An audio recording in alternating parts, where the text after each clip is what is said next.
On Mike in the Night. Hello, Mr. Mike. How are you? Good, good. Is this Digital Morpheus? Yes, sir, it is. Nice to Well, meet you. well, thanks for coming on and voicing your opinion on and what's going on, on in your neck of the woods. Go ahead, buddy.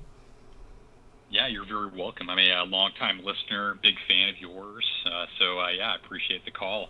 Been watching you for a long time and found you through YouTube. So it's a pleasure to meet you. Well, it's a pleasure to speak with you. We everyone in this chat, I end up meeting one time or another, or end up coming to my store, or end up calling me, or something. So we end up meeting sometime, one time or another. We end up meeting up. We all end up meeting. It's super cool. Yeah, you have a great fan base. There's some great people in the chat here tonight. Right on, right on. So, Mike, Yeah. how do you think World War III or the end of the world will start, and how do you think the world will end, in your opinion? I don't think the world as a human species will end. I don't think we will see an extinction of of humans. We will find a way to create a form of continuity to keep us here, no matter what. Governments will fall all over the world due to no confidence, which was already happening in 2019. And World War III, how would it start? Well, we have been in World War, I guess, if you want to call it World War III, we have been at war for a long time. We have. Not hot war, but we've been at war with, with the propaganda, with the fake news, with the big pharma, with the money laundering, with the, these proxy wars. The war's been upon us, upon our families. The war has hit our doorstep. Yeah, I think you're absolutely correct. The world is a dangerous place right now, and I suggest people get prepared in a variety of ways. And the earthquakes in New York indicate how really unprepared we are spiritually and physically. So, Mike has some good videos about prepping in the past that he's put out, and there's others as well. But I just suggest getting ready for sure. And if anything, you'll have some extra food on hand. Yeah, extra gray water or just tap water. I keep bringing that up. I call it gray water, and people get mad at me. I just water that you could flush your toilets with is very important, because if you don't have water to flush your toilet and you're in an apartment complex, you're dead in 3 weeks.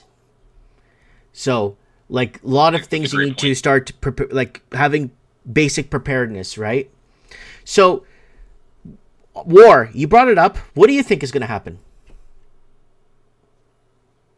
Well, it's complicated. War never really turns out how you expect. I served in the U.S. Air Force for 20 years and got to serve all around the world in the United States. Got to work with some great Canadians and Australians and British and different countries' militaries.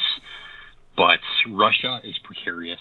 If they feel too threatened, they've already stated that they will use tactical nuclear weapons.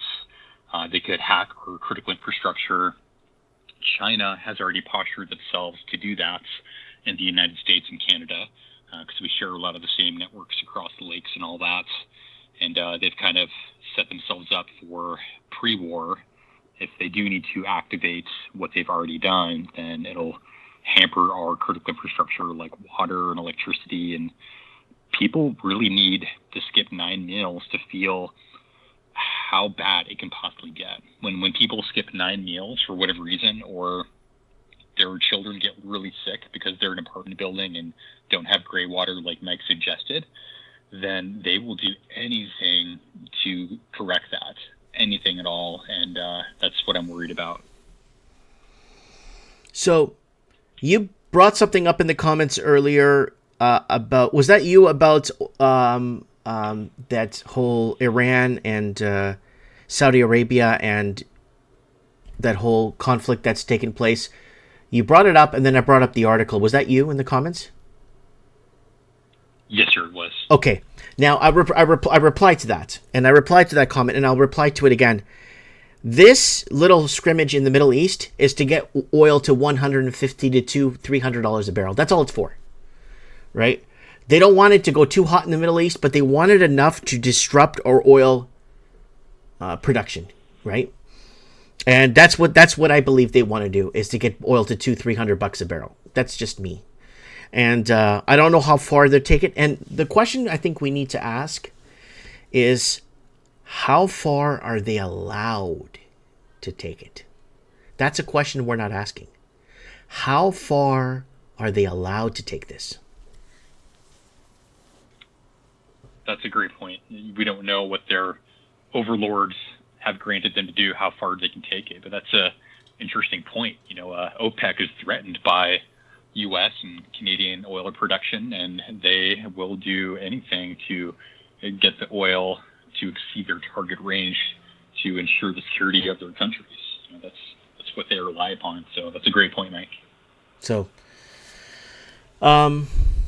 yeah. So what state are you in? I can't say the state, but I'm on the west coast of the United States. Okay.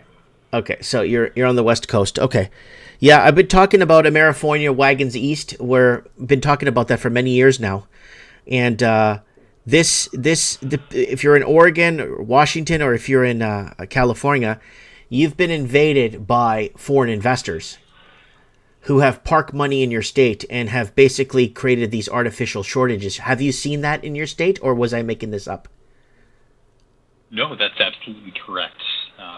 That's happening on the West Coast for sure, and I'll message you what state I'm in. The reason I'm private is because I'm a developer on OpenAI currently, and have a pretty big hand in that. And then I'm starting a couple startups. Okay. One of which is a global startup. Right. Good for you. And so this has become a war on the middle class. Now, once you start getting into the fentanyl, which we've been reporting on for years, once the fentanyl from factories in China get distributed through America, the money gets reinvested in your real estate, and then that money and those homes stay empty, and in turn, basically destroy your middle class with these artificial shortages, and American proper cannot get into their own real estate. And now here we are in 2024, and Amerifornia is real. Yeah, that's a fact. It's artificial scarcity, and that's a great point. It's keeping the middle class out of new homes and increasing the rent prices. In addition to that, as well. Right, and this is a major problem. So, what do you see happening with AI? Like, what do you? Someone saying in the chat, ChatGPT version 5 is going to put a lot of people out of work. What do you see on that? Yeah, we're already starting to see that across different domains in tech. Artists are getting laid off at Wizards of the Coast in Washington State, and different tech companies are firing a lot of project managers because now they can use artificial intelligence to do that. It's pretty bad. So it's going to displace a lot of jobs, and we project about 250 to 300 million jobs globally. It'll displace once we pass through what's called the singularity. And in addition to that, humans are inherently dangerous.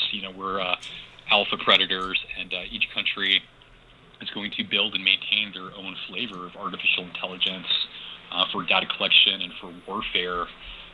It's going to be quite dangerous. In countries like China and Russia and Iran, they're not going to build the same safeguards that we are. They're going to use AI to its full capabilities, and that's a scary place to be. So I'm just hoping that, Sam Altman and the team at Microsoft and some other folks can help prepare for that. That's one of the things I'm building as well, is something to help humanity protect our children from the negative effects of artificial intelligence. Yeah, artificial intelligence is dangerous, and we have a little bit on the channel here. Let me see what we got here. Robots and AI will destroy 85 million jobs by 2025. AI intelligence is a game changer. That we did that 3 years, 9 months ago. And 4 careers where workers will have no chance to get will have to change jobs by 2030 due to AI. And we were mentioning America's empty office space. Now you could look at it now, and we're talking hectares, and we're talking acreage of office space now in San Francisco, LA County, and in New York, and even places like Chicago are starting to see this effect of empty office space, and we're talking tens of thousands of acres of empty office space because of AI. Yeah, that's very scary, and the negative effects and impacts are far-reaching. The restaurants that supported these offices and all the little different services and companies that supported these employees in any way are being displaced as well. It's quite scary for the economy. We don't know what it's going to look like at the end of when the transition happens, if humanity is going to be positively impacted or negatively impacted, but it's pretty sad to see what's happening. Now, this transition you're talking about, is it the shift I've been talking about on the show for years? The shift we're going to be seeing? It might be. I'm talking about the singularity in terms of once we reach what's called artificial general intelligence. Like you, Mike, you have a high general intelligence, so current artificial intelligence cannot compete with you cognitively to do a multitude of tasks and then to do that correctly.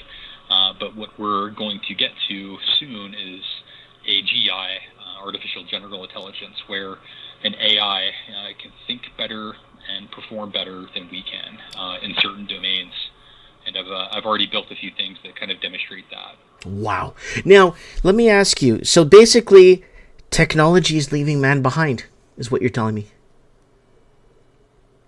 Yes, sir. That's correct. And Elon Musk, he has a different take on it with his Neuralink technology. He thinks the only way humanity can compete with artificial intelligence is to have a neural implants and have instant access to data and quantum computing that we can outthink artificial intelligence. Because natively in our brains, day-to-day things, we process terabytes of information every single day. But we're not gonna be the dominant species in the future, unfortunately. So I guess repent now. Somebody was talking Revelations earlier, and I hope that's not the truth, but I would be prepared. Well, Revelation is a playbook of the end of the world, right? And it is so true in today's time how we're seeing everything unfold. Could one of the horsemen be AI, the lie? What if the lie isn't us? Absolutely. What if the lie is artificial intelligence? That's a scary thought. I did not think about that. Yeah. What if that's the lie? And that's where we're headed. And technology is leaving man behind in a way where one thing technology doesn't have is it can't feel. The AI cannot feel, right? So. Right. It will never be able to feel. Yeah. And another thing is AI doesn't have is it has a predictive model, yes, but a majority of predictive programming or predictive modeling or what do they call that when you're foreseeing or foresighting and stuff? I don't think AI could ever do that. I don't think it could ever foresight and stuff like that. I don't think AI could ever, and I don't think it would be accurate if it could, right? So I'm just giving you my little input on that. There's a lot more that we have but the dumbing of the human species is our fault too. We allowed governments to tell us what to do, what to breathe, what history gets destroyed. We'd be in Star Trek times today if they didn't destroy all those, like the Library of Alexandria. If all that knowledge wasn't destroyed or burnt or taken out, and was it the Library of Jupiter and all those different archives of knowledge, because knowledge is more powerful than anything on earth. If we weren't so barbaric in destroying it all, again, we'd be in Star Trek time today. That's just my opinion on that, and we have ourselves to blame for that, right? Yeah, we do have ourselves to blame. Destroying knowledge only sets us back. And erasing history and the digital book burning I've been prophesizing about for the longest time is so dangerous, because we're just going to repeat and repeat. In about 100 years, World War I and World War II will be swept right under the rug. And it will just repeat, right? Yeah, that's a scary thought, and we're going to approach a different kind of book burning as well, because people will trust what artificial intelligence produces and generally not question it when they see an answer produced by artificial general intelligence or AI. Even now, they just don't question it, and they will mock people who do question what AI is telling us or showing us. I want to bring up something interesting. I spoke to an AI a technical director working with, I don't even know the wording. He just gave me some wording and what he was working on. And he approached me over Skype, and he asked me, he said, Mike, you have so many episodes of your show of Mike in the Night. So many. You have so many different reactions, different levels of speech, different, even speak in Spanish sometimes and in Portuguese. You have so much going on that show. Is it possible that maybe me and my team could create a 30-minute clip of Mike in the Night, and we'll completely program it AI wise and get you to look at it? And I'm like, you could do that? He says, yeah, you have so much out there and so many views of you, so many different angles, so many different, speech, ways of discussing and stuff, that they could actually put together a 30-minute clip of Mike in the Night with intro music and intro, the whole 9 yards, and it's not even me. And I'm like, that's a fact. Is it? It is. That's a fact. It's a real danger. Elderly folk and young people, or even just the common person, may not be able to detect that it is indeed artificial intelligence and not actually Mike in the Night. And if somebody does that with the malicious intent in order to frame you or get you in trouble, Mike, you would have to prove your innocence, and it would be challenging for sure. Because he was telling me, because I have so much of me out there, that it's easy for them to do it. Because that's correct, but you're not alone. I mean, we all have information out there. If you look at our social media, we have plenty of public videos and pictures that are more than sufficient to capture different variations of your facial model and the cadence and pitch and tone of your speech and our speech in order to replicate and create an AI video or image based upon that. Well, this is really scary. What do we do to guard against this? Like, is there, is this a free-for-all or open season on people if they cross the narrative or talk against government officials?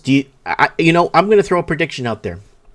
I believe governments will start manipulating technology purposefully to basically frame us or people that go against the grain. I think you're spot on that, Mike.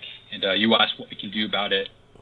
There are plenty of intelligent and dedicated people like yourself that are working against it, myself included. Even though I build AI, I'm also building something to protect this. I don't know if you remember this, but a couple months back, I put an advertisement out for a co-founder for one of my startups. Yes. And in one of the apps that I'm building, it's social media. But if you use this app through your phone to take pictures or videos, it directly encodes that video and picture with something similar to watermark for pictures and video, and something neat for voice and audio as well, that it would be very challenging to replicate that nefariously to make AI that would harm you. Because right now what's happening is in some schools, there's some women who are being attacked by people there, and they're getting fake AI-generated images and videos in the nude, and that's not them, and it's ruining their lives, and it's very wrong, and it needs to stop. Whoa. Yeah, that I heard about that. And didn't one of the students commit suicide? I hadn't heard that, but I would not be surprised. The entire school would think that it is true that that there's a nude video or picture going around, and that's not correct. I wouldn't blame somebody for committing suicide. It's terrible. Yeah, this is some pretty scary situations where we're headed. This is a very mysterious times we're headed towards. Most definitely. Anything else? Did you want to add anything else that we should know, or you're allowed to tell us? No, I don't want to take up all the time here, but I'll connect with you in the future and come back on in the future. I have lots to talk about, but I really like listening to hear you speak and hearing your content, so I'm going to get back to that. Okay, brother. Well, I appreciate you taking the time to call us. Keep us updated, and hopefully you could come on again very soon. Okay. All right, thanks, Mr. Mike. Thanks. God bless. Bye. All right, folks, that is Digital Morpheus in the comments section there. Alive. He's part of our 100-man army.